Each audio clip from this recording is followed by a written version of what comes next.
compte rendu de la 69e réunion ordinaire du Conseil des ministres. Vendredi 5 décembre 2025. Sur instruction de son Excellence, Monsieur le Président de la République, chef de l'État, Félix Antoine Tshisekedi Tshilombo, la Première ministre, chef du gouvernement, Judith Suminwa Tuluka, a présidé ce vendredi 5 décembre 2025 à la Cité de l'Union africaine à Kinshasa, la 69e réunion ordinaire du Conseil des ministres du gouvernement de la République. 3 points étaient inscrits à l'ordre du jour, à savoir 1. Communication de son Excellence, Madame la Première ministre, chef du gouvernement. 2. Point d'information. 3. Approbation d'un relevé des décisions du Conseil des ministres. Communication de la Première ministre. La communication de la Première ministre, chef du gouvernement, a porté sur 3 points principaux, à savoir 1. De l'engagement du Président de la République pour la paix et la prospérité par la signature des accords de Washington. La Première ministre a commencé par rendre hommage au nom du gouvernement et en son nom propre à son Excellence, Monsieur le Président de la République, chef de l'État, pour l'étape majeure qui a été franchie le jeudi 4 décembre 2025 avec la signature à Washington des accords historiques de paix et de coopération économique entre la République démocratique du Congo, les États-Unis d'Amérique et le Rwanda. Elle a souligné que cet entérinement, qui vise à consolider les efforts diplomatiques engagés et à faire progresser le cadre de coopération pour une pacification durable de la région, s'inscrit dans la continuité des initiatives du Président de la République dans la quête inlassable de paix, de stabilité et de rétablissement durable de la sécurité dans notre pays.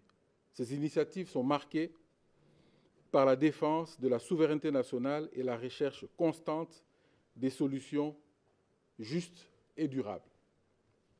Dans cette perspective, la Première ministre a réitéré l'engagement responsable et déterminant de son gouvernement à accompagner ce tournant historique par un suivi rigoureux des obligations assignées à notre pays.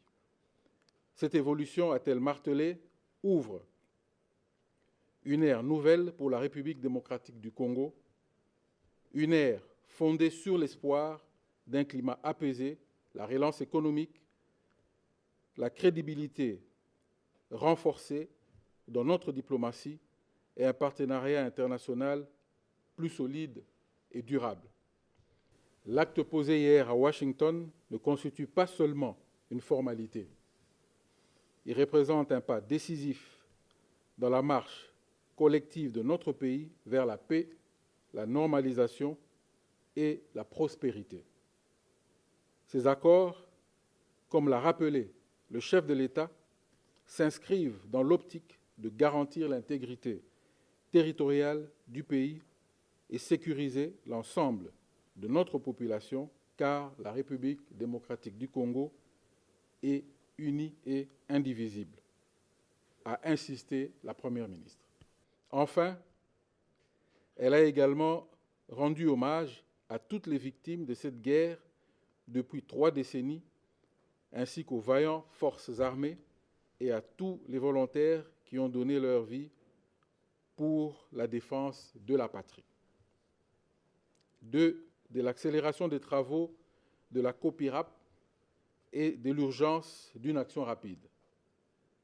La Première ministre tient à l'accélération de la mise en œuvre des travaux de la commission interministérielle chargée de la rationalisation de la parafiscalité, COPIRAP, après son lancement en septembre 2025, afin de répondre à des enjeux majeurs pour l'État, à savoir le redressement des finances publiques qui s'inscrit dans les engagements du Président de la République, chef de l'État. La rationalisation, la prévisibilité de la fiscalité et de la parafiscalité essentielle pour l'amélioration du climat des affaires, la mise en œuvre des engagements pris vis-à-vis du Fonds monétaire international et de la Banque mondiale afin d'améliorer la gouvernance et l'efficacité de la collecte des recettes fiscales et parafiscales. Ainsi, l'accélération de travaux de la COPIRAP devra permettre la production des livrables indispensables attendus avant 2026. L'inventaire complet des actes parafiscaux, l'élaboration d'une nouvelle nomenclature harmonisée et l'évaluation de la pertinence des organismes concernés.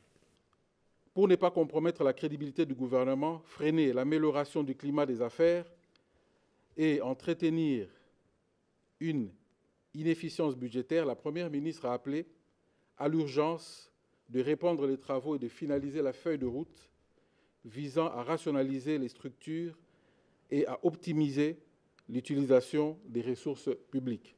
À cet effet, elle a instruit le vice-premier ministre, ministre du Budget, ainsi que le ministre des Finances, chacun dans ce qui le concerne, à prendre toutes les dispositions nécessaires pour assurer le financement et la reprise immédiate des travaux prévus dans le premier cycle des activités du COPIRAP et de lui en faire rapport régulièrement. De l'urgence d'assurer l'intégration de tous nos concitoyens vivant avec handicap. La célébration le 3 décembre 2025, aux côtés de quelques-uns de nos compatriotes, de la Journée internationale des personnes vivant avec handicap, était une occasion pour la Première ministre de rappeler avec force l'engagement du Président de la République de bâtir une République démocratique du Congo qui intègre tous ses concitoyens sans exclusion et qui reconnaît la singularité et la dignité de chacun. Soulignant que le gouvernement porte cette vision du chef de l'État qui consiste à garantir l'accès à l'éducation et aux soins de santé pour tous, et elle a décrié un phénomène qui prend de l'ampleur dans nos villes, nos écoles et dans nos familles. En effet, des troubles du spectre de l'autisme et d'autres difficultés de développement psychique ou moteur de certains enfants entraînent des difficultés d'adaptation aux filières scolaires classiques et qui causent leur exclusion du système éducatif actuel. Faute de structures adaptées, de diagnostic précoce ou d'accompagnement professionnel, une partie de nos compatriotes se retrouve ainsi marginalisée. Il appartient donc à tout le monde, particulièrement le gouvernement, d'adapter la société à leurs différences plutôt que d'attendre d'eux qui s'adaptent seuls au système en place. Face à cette situation, la Première ministre a demandé au vice-premier ministre en charge de la fonction publique, à la ministre d'État en charge des affaires sociales, à la ministre d'État en charge de l'éducation nationale, au ministre d'État de la formation professionnelle, au ministre en charge de la santé publique et la ministre déléguée des personnes vivant avec handicap de travailler ensemble afin de proposer dans le meilleur délai un plan opérationnel clair permettant d'accueillir les premiers élèves dans un cadre adapté dès la prochaine rentrée scolaire. 2 points d'information. État et administration du territoire. La vice-ministre de l'Intérieur représentant le vice-premier ministre, ministre de l'Intérieur, Sécurité, Décentralisation et Affaires coutumières, en mission a présenté au Conseil le rapport sur l'État et l'administration du territoire national. Au cours de la semaine qui s'achève, l'état d'esprit de la population a été marqué par l'entérinement des accords de Washington pour la paix et la prospérité ce 4 décembre 2025 à Washington par la République démocratique du Congo. Cette étape est considérée par une bonne partie de l'opinion comme un tournant majeur dans le processus de l'instauration d'une paix durable. Sur le plan politique, la vice-ministre de l'Intérieur est revenue sur des résolutions prises par quelques organes délibérants provinciaux sur la nécessité de respecter les lois de la République et de privilégier la stabilité des institutions. Elle a enfin fait le point sur la situation aux frontières. Le Conseil a pris acte de ce rapport. Situation sécuritaire. Le vice-premier ministre, ministre de la fonction publique, représentant le vice-premier ministre, ministre de la Défense nationale et des anciens combattants en mission, a présenté la situation opérationnelle et sécuritaire dans les provinces du Nord et Sud Kivu, où les forces armées de la République démocratique du Congo restent vigilantes et retiennent leur position face à l'ennemi. Il a également évoqué les actions déterminantes que mènent les FARDC, lesquelles ont permis d'enregistrer des redditions de plusieurs éléments de la coalition d'agression et de l'insurrection de l'Ituri, un phénomène qui se poursuit jusqu'à ce jour. Dans le cadre de la mise en œuvre du programme national de désarmement, démobilisation, relèvement communautaire et stabilisation, DDRCS, il y a eu ce mardi 2 décembre 2025 à Mbankana le lancement officiel de l'opération de désarmement et de démobilisation des insurgés Mobondo, dont certains éléments ont remis des armes en souscrivant à la réserve armée de la défense. Le Conseil a pris acte de ce rapport. Situation épidémiologique en République démocratique du Congo. Le ministre de la Santé publique, Hygiène et Prévoyance sociale a présenté le tableau épidémiologique en République démocratique du Congo avec un accent particulier sur la maladie à virus Ebola, le choléra et le Mpox. Elle a annoncé que son ministère a déclaré officiellement, le 1er décembre 2025, la fin de la 16e épidémie de la maladie à virus Ebola à Boulapé, dans la province du Kasaï, après 42 jours sans nouveau cas. Cette cérémonie a connu la participation de la Première ministre, chef du gouvernement. Au sujet du choléra, la tendance à la 47e semaine épidémiologique a été marquée par une augmentation du nombre de nouveaux cas passant de 1007 à 1218 cas suspects, dont 6 décès. Il a été notifié 55 nouveaux cas suspects à Kinshasa au cours de la même période. En ce qui concerne le Mpox, par rapport à la semaine passée, la tendance à la 47e semaine est marquée par une hausse du nombre de nouveaux cas de 370 à 614. Face à ces trois épidémies, les actions de riposte en cours sont maintenues pour permettre de faire face à leurs conséquences. Par ailleurs, le ministre de la Santé publique, Hygiène et Prévoyance sociale a évoqué l'évolution de la situation de l'hôpital du Cinquantenaire de Kinshasa après la résiliation du contrat avec la société Padiat Healthcare suite aux conclusions et recommandations de l'Inspection générale des finances qui avait mené une mission d'évaluation de ce partenariat public-privé. Non satisfaite de cette décision, la société concernée l'avait attaquée en justice et après plus d'une année passée devant le Conseil d'État, ce dernier s'est prononcé en faveur de l'État congolais. Faute pour la société précitée d'exécuter volontairement la décision de la justice et sur réquisition du procureur général près le Conseil d'État, la force publique a procédé à l'exécution forcée et un nouveau comité de gestion provisoire a été installé. Le Conseil a pris acte de cette note d'information. Note d'information relevant des finances. La vice-ministre des Finances a, au nom de son titulaire en mission, présenté la note d'information relative à la réforme de la déconcentration de l'ordonnancement.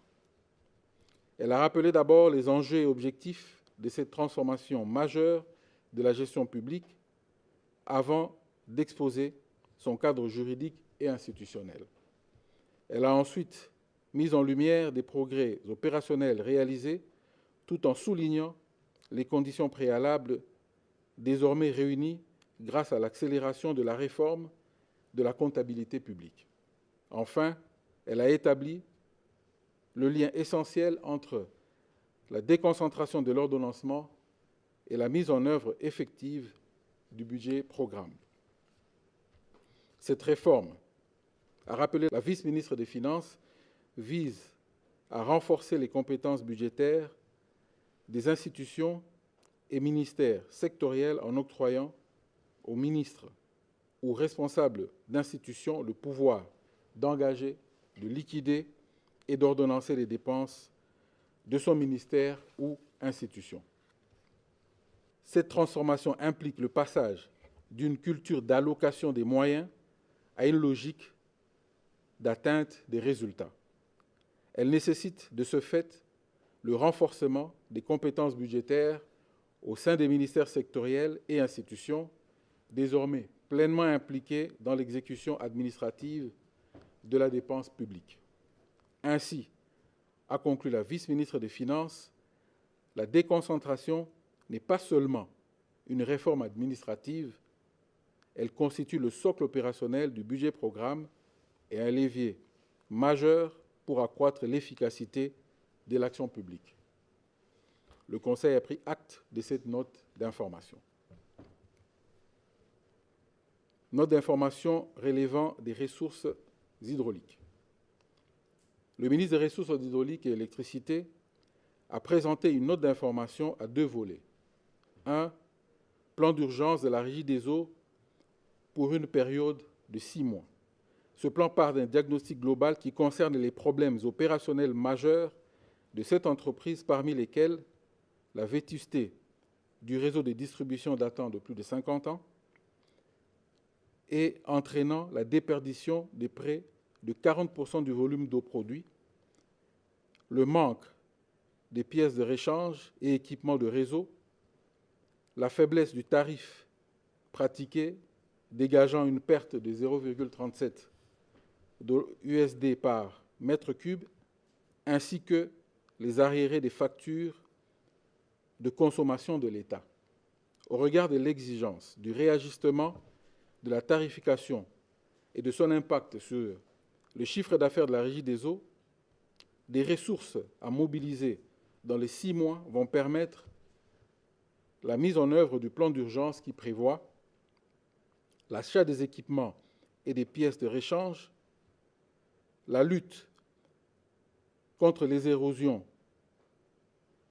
qui menacent d'emporter nos conduites de distribution, l'achat d'un matériel d'urgence et la réalisation des travaux d'urgence pour le réseau, l'amélioration du rendement réseau par le remplacement des vannes et des bimètres dans le réseau primaire et secondaire, la réhabilitation des conduites endommagées par les entreprises de construction dans les différents sites des travaux de Kinshasa, l'acquisition des produits chimiques et dédouanement mis en service des centres en arrêt, achat des équipements de détection et de fraude, réalisation de quelques forages à Kinshasa pour améliorer la desserte.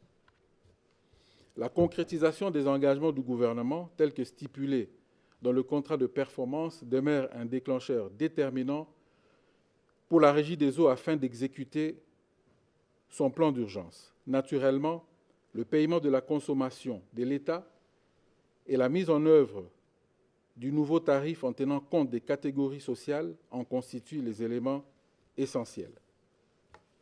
2. L'exploitation et la gestion de la centrale de Kakobola. À ce sujet, le ministre des Ressources hydrauliques et électricité a informé le Conseil que les prérequis techniques et financiers ont été levés, ouvrant ainsi la voie à la mise en service définitive de cette centrale hydroélectrique.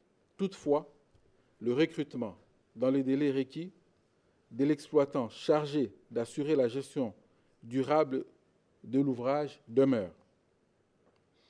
Vu le caractère stratégique que revêt la centrale de Kakobola en raison de l'état de la desserte électrique dans le Kwilu, où des infrastructures énergétiques sont quasi inexistantes, il a été sollicité l'autorisation de recours en entente directe pour l'octroi d'un contrat d'exploitation et de gestion de cette centrale hydroélectrique avec constitution d'un consortium des requérants acceptant de s'y engager. Le recours à l'entente directe permettrait d'accélérer la mise en service de la centrale en évitant les délais d'un appel d'offres classique et en sécurisant rapidement un exploitant compétent dans un contexte de délai très serré afin de préserver les intérêts de l'État et la qualité du service public. Le Conseil a pris acte de cette note d'information. Note d'information relevant des droits humains. Bouclant ce chapitre, le ministre des Droits humains, représenté par le ministre d'État, ministre de la formation professionnelle, a informé les membres du Conseil de la célébration de la Journée internationale des droits de l'homme le 10 décembre 2025. En République démocratique du Congo, a-t-il indiqué, une célébration revêt une importance particulière car elle traduit la volonté du président de la République à renforcer le plaidoyer en faveur de l'appropriation nationale du Génoceste ainsi que la mobilisation internationale pour la reconnaissance des génocides congolais. Ainsi, son ministère a adapté le thème international en adaptant le thème national, reconnaissance des génocides congolais, acte de justice pour les victimes. La dizaine de droits de l'homme qui va se dérouler du 1er au 10 décembre 2025 à Kinshasa et en province s'inscrit dans une démarche nationale participative de sensibilisation, de mobilisation citoyenne et des plaidoyers en faveur des droits humains et de la mémoire collective. Pendant cette période, a ajouté le ministre des Droits humains, il se tiendra également le jeu concours prix Julienne Lusenge, 2e édition, en hommage à cette militante congolaise lauréate du prix des droits de l'homme du Haut Commissariat des droits de l'homme en 2023. Par ailleurs, cette 2e édition prix Julienne Lusenge mettra l'accent sur la valeur positive et concrète des droits humains dans le contexte congolais en valorisant le travail et le rôle des défenseurs des droits humains, notamment dans les provinces affectées par les conflits. En organisant la commémoration dans tous les chefs-lieux des provinces, a conclu le ministre des Droits humains, le gouvernement affirme sa souveraineté, consolide son autorité, renforce la visibilité de son action et confirme son leadership dans la promotion des droits de l'homme sur l'ensemble du territoire national. Le Conseil a pris acte de cette note d'information. 3. Approbation d'un relevé des décisions. Les membres du Conseil ont approuvé le relevé des décisions prises lors de la 68e réunion du Conseil des ministres du vendredi 28 novembre 2025. Commencée à 11h45, la réunion du Conseil des ministres a pris fin à 14h40. Je vous remercie.